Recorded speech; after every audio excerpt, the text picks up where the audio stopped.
That is absolutely stupid. I think it's really a bad situation. I'm trying to get the word out there. They're trying to take the entire state of Wyoming's mail processing capabilities away. That doesn't seem like a good idea. Have you noticed that your mail is getting slower? Well, you're not the only one. If you don't like how your mail is being taken care of right now, it's going to get a lot worse. This post office in Cheyenne, Wyoming is under threat, and so is this one, and so is this one. The mail handlers will lose their jobs, the clerks and carriers might be moved to another city entirely, and thousands of residents will see their mail slow down. My sister, she's handicapped. She makes payments to housing. It's going to be late. She can get kicked out of her place. But they can't get their medicine in a timely manner. That's tantamount to attempted murder. And it's not just in Wyoming. This rural community is on the front lines of one of the biggest restructuring of the Postal Service in decades. It's already started in Georgia, Oregon, Texas, and Virginia, and it's not going well. Ongoing issues with mail continue to plague people across Georgia. Problems at the new Central Virginia U.S. Postal Service. A Houston Congresswoman is telling us the area's postal problems could be going nationwide. This is all part of the rapid rollout of Delivering for America, a 10-year plan to revamp the Postal Service under Postmaster General DeJoy. I never thought something would be more rewarding than money. It seems like our government's not caring about we, the people. So how does a package move through the system right now? When you put a letter in the mailbox, it first gets picked up by a letter carrier and taken to a post office, where it's sorted and processed in a distribution center, and then sorted again by zip code for delivery. DeJoy was appointed Postmaster General in 2020. There's more to say about him, but we'll get to that later. In 2021, he announced his 10-year plan to uproot this system and make the Postal Service more efficient, more profitable, and modern.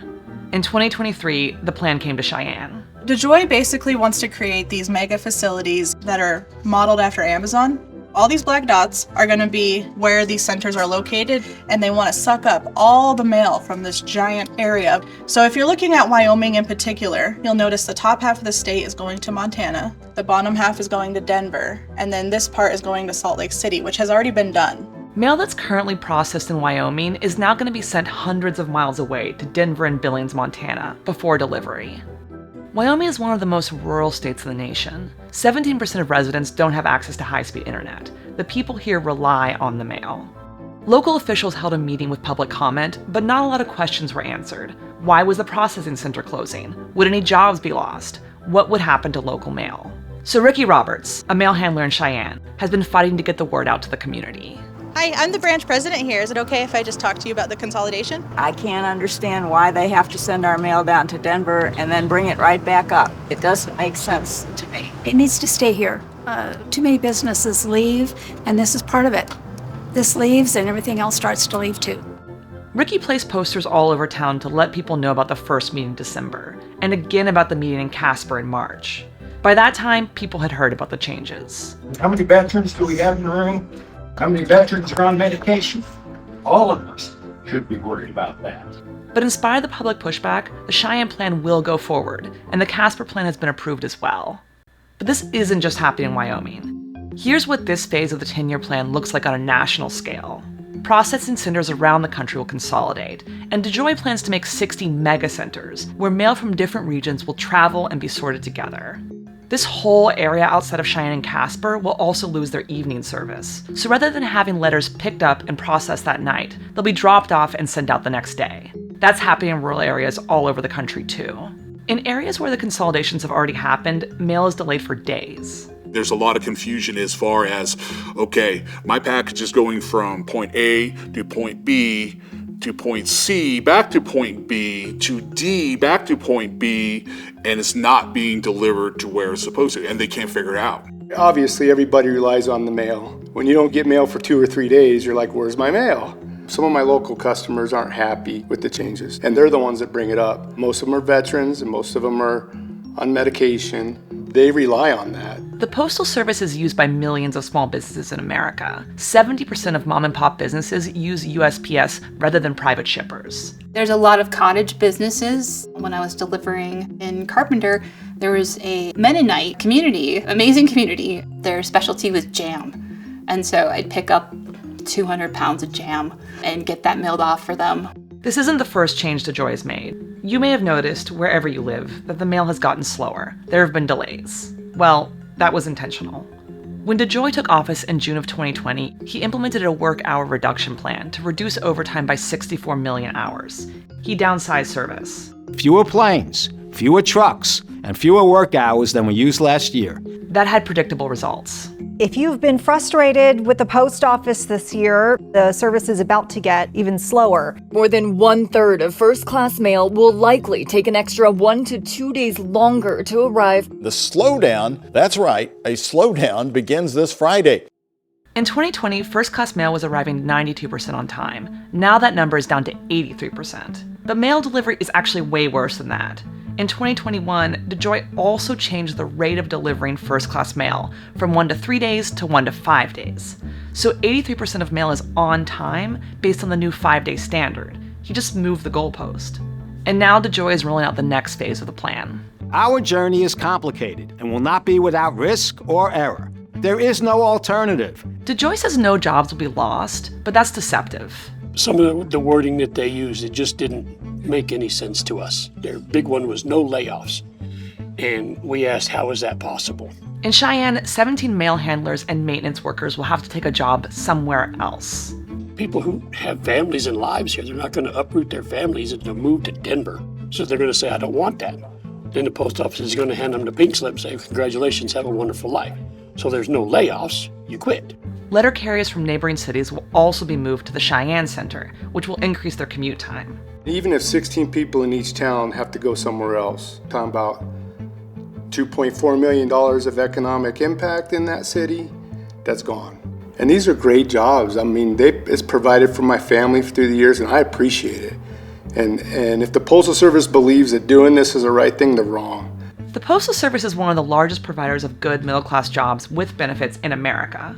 There are 500,000 career postal workers with an average wage of $62,000 a year with benefits. You just can't find jobs like that in the private sector. Most UPS workers are unionized, but they only work part-time. FedEx is made up almost entirely of gig workers. And the same, of course, goes for Amazon, the very bottom of the labor barrel, where delivery drivers make about $43,000 a year and as little as $5 an hour in some positions. Let's look at the map again. All of these new processing hubs are in red. DeJoy is proud of these new centers and is pouring $20 billion into their construction. Notice that the 60 processing hubs are almost entirely in major cities. That's intentional. Cities are where the most mail moves and where most people live.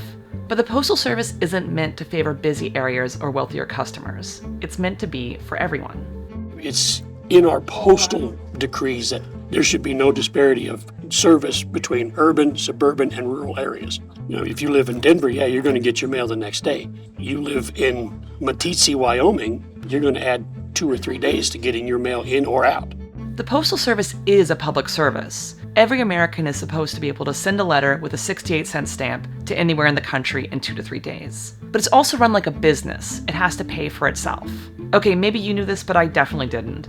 The Postal Service became a corporation in 1970 and hasn't been getting tax dollars since the 80s. It's self-funded.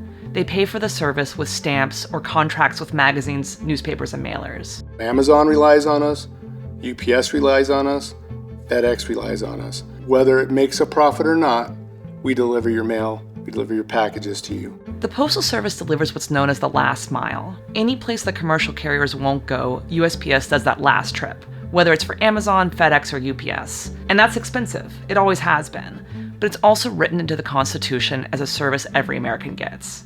DeJoy's plan is the most significant restructuring of the Postal Service in decades. During his time in office, he's also raised the cost of postage 5 times, and he'll raise it a 6th time in July, making it less accessible for everyone. I understand what he's trying to do, okay? He's trying to make the post office solvent. He's acting as a businessman, okay? I got that. But he's using a one-size-fit-all mentality, and it's not working. Maybe at this point you're wondering, who is this guy? Well, let's talk about Louis DeJoy. Louis DeJoy is a New Yorker. His father owned a trucking business which he took over and grew into a major transportation firm worth $17 billion called XPO Logistics. XPO was a contractor with the Postal Service, handling some of the highway contracts. DeJoy was a big Republican donor. He gave $1.2 million to the Trump campaign and hosted major fundraisers for Republican candidates. In 2018, DeJoy stepped away from XPO. In 2020, the Trump-appointed Board of Governors, the people that more or less run the Postal Service, made him Postmaster General. DeJoy, in turn, gave senior roles to a few colleagues from his transportation and real estate companies, including this guy, who does look like an old-timey railroad baron.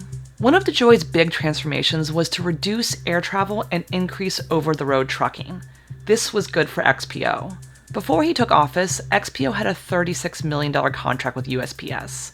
But in 2021, they secured a $120 million contract, rocketing XPO from the 22nd highest mail carrier in the country to the 9th.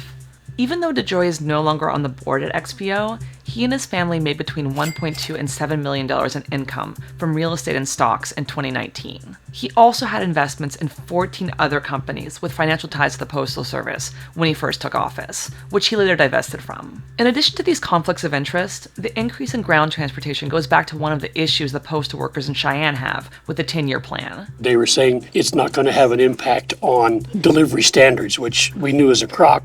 I was an over-the-road trucker for 15 years. I know how long it takes to get across the country on the ground. In the wintertime, you got road closures, you got storms. It's going to slow everything down. Wyoming is known for its wind, and wind will shut down the roads for trucks year-round. I-25 from Denver to, Cheyenne will shut down several times a year. DeJoy claims the changes to the Cheyenne Center will save up to $160,000 in labor costs and $2.9 million in transportation.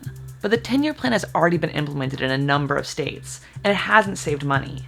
In Richmond, Virginia, the new system costs $8 million in extra trips and overtime hours. Delivery is arriving just 82% on time, and mail is sitting in boxes or on the floor. Senators Mark Warner and Tim Kaine asked to meet with DeJoy to talk about the steep delays, but in a letter, DeJoy basically said, "Thanks, but no thanks." Ricky says that doesn't surprise her. DeJoy has no respect for the Postal Service or postal employees or their customers, and I think that's evident. None of these opinions come from anyone that actually has the responsibility or the competency for determining how to transition from where we were to a high-quality service while also ensuring our financial self-sufficiency.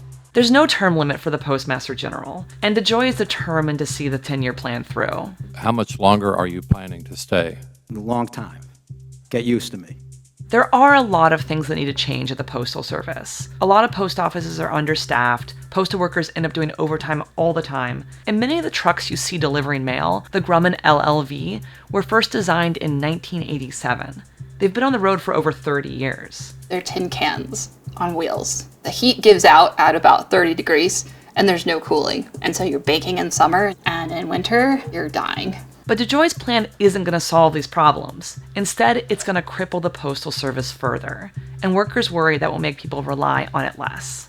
How do you quantify how many people you're actually going to lose because the mail is not being delivered in the proper time? The post office for the longest time has been the #1 trusted federal entity.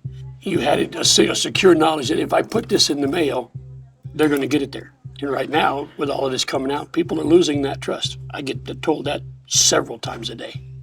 And it really hurts our heart when we hear that. I see the amount of dedication that my employees put forward, their loyalty to the post office and to the customers. We care. We absolutely care about getting this mail through. Thanks for watching The Classroom for More Perfect Union. This is part of our series about jobs in America that used to be stable and middle class and aren't anymore. If you're in an industry like that, comment below, and as always, like and subscribe for more videos like this one.